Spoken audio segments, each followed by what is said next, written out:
been stupid silence. You've been standing right there all along, even though it's been unspoken so long. I'm only สวัสดีพี่น้องป่องไปสวัสดีทุกผู้ทุกคนเด้อค่ะ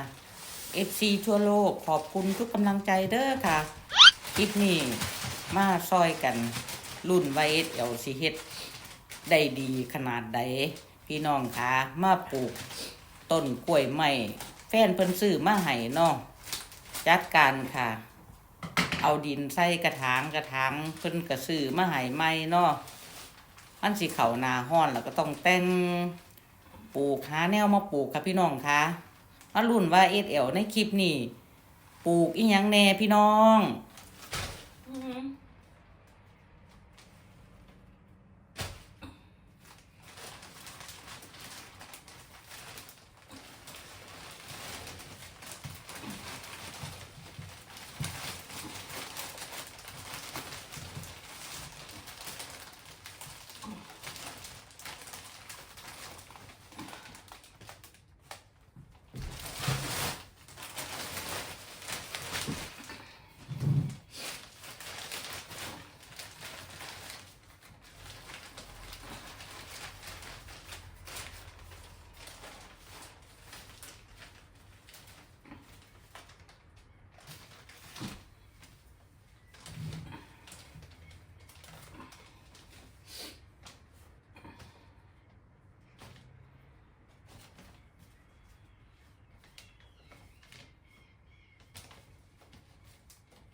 ในคลิปนี้ SL กับชิบเว้าหลายเด้อค่ะดูวิธีการเฮ็ด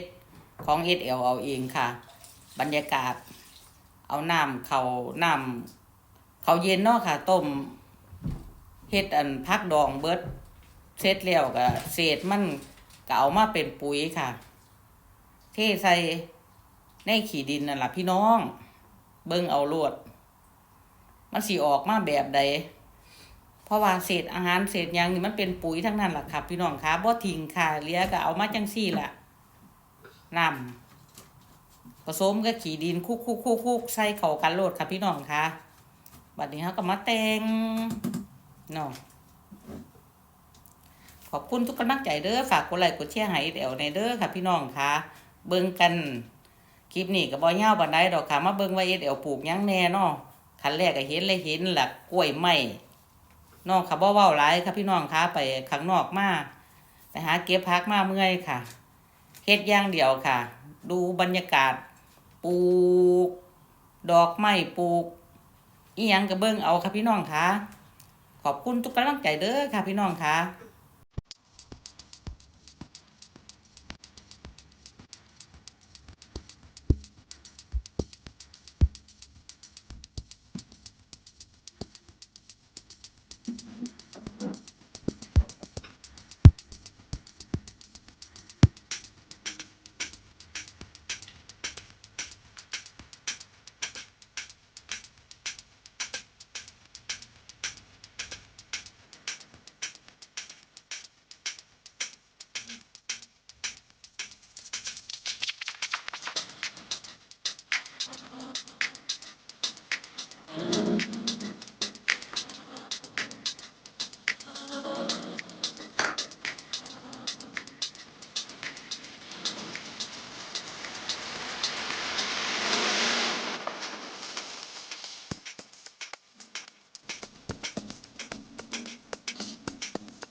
ารกิจเราก็เสร็จสมบูรณ์ปลูกสตรอเบอรี่ป่าเด้อพี่น้อง ไปเก็บมาไปหาขุดเอามาปลูกไว้ค่ะพี่น้องค่ะได้กระถางหนึ่งเพราะว่าดินมันเบิดค่ะกระถางยังมีพ่อได้ปลูกอีกอยู่แต่ว่าดินเบิดต้องรอไปซื้อดินมาอีกน้องค่ะพี่น้องค่ะเอาล่อรุ่นค่ะเดี๋ยวสิมาอัปเดตให้พี่น้องเบิ่งเด้อว่ามันสิเป็นจังไดอนาคตหน้าร้อนนี่คือสตรอเบอรี่ขอบคุณหลายๆค่ะฝากกดไลค์กดแชร์ในเด้อค่ะพี่น้องค่ะเพื่อเป็นกำลังใจช่องน้อยๆ